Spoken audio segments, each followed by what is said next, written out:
The National Trade Union and Labour Party Liaison Organisation are extremely concerned about the provisions of this clause. And they have said, Section 25 brings in new measures on political parties campaigning jointly with non-party campaigners that will have a disproportionate impact on trade unions within and the Labour Party. Rules already exist that strictly regulate joint campaigning between non-party campaigners. For example, if a group of unions are running a joint campaign that meets the public and purpose tests, then all the unions have to count the total expenditure on the campaign against their own spending limits. So even though the money has only been spent once, it would have to be declared multiple times. They continue. The Elections Bill extends this rule to joint campaigning between a party and non-party campaigners.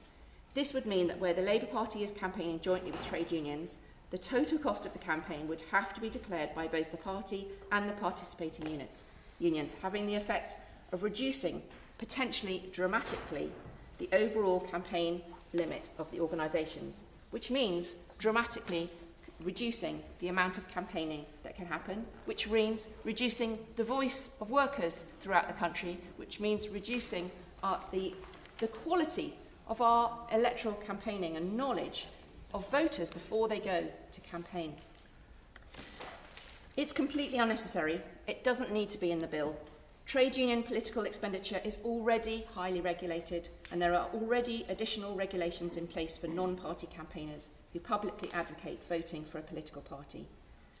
Let's be clear, this is the third attack on the political voice of trade unions. As I've said, it's this trilogy between the Lobbying Act, the Gagging Act, the Anti-Trade Union Act, and now this Act.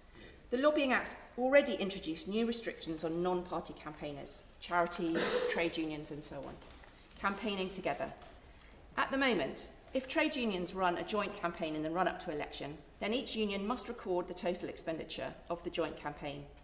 Even though the money's been spent once, it has to be declared multiple times over under this bill, eating up each organisation's own campaign limits. I have a principled opposition to this because I actually believe in free speech. I believe that organisations should be able to brand together, to campaign with one voice. I believe in movements. That's the strength of political activism. This battle was lost in the 2014 Act, and we've seen the effects as organisations across the movement and the third sector have been cautious and prudent about campaigning together in solidarity, as we've already talked about in the previous clause. This chilling effect will definitely be the result of this clause. Unions campaign widely on political, industrial, social, international issues. They campaign against the far right as well. Affiliated unions represent 3 million working people and their families, and they're entitled to an independent political voice, separate from the Labour Party. It's a strength. All of that independent political campaigning could be at risk if unions find themselves liable for campaign expenditure that's been incurred by the party.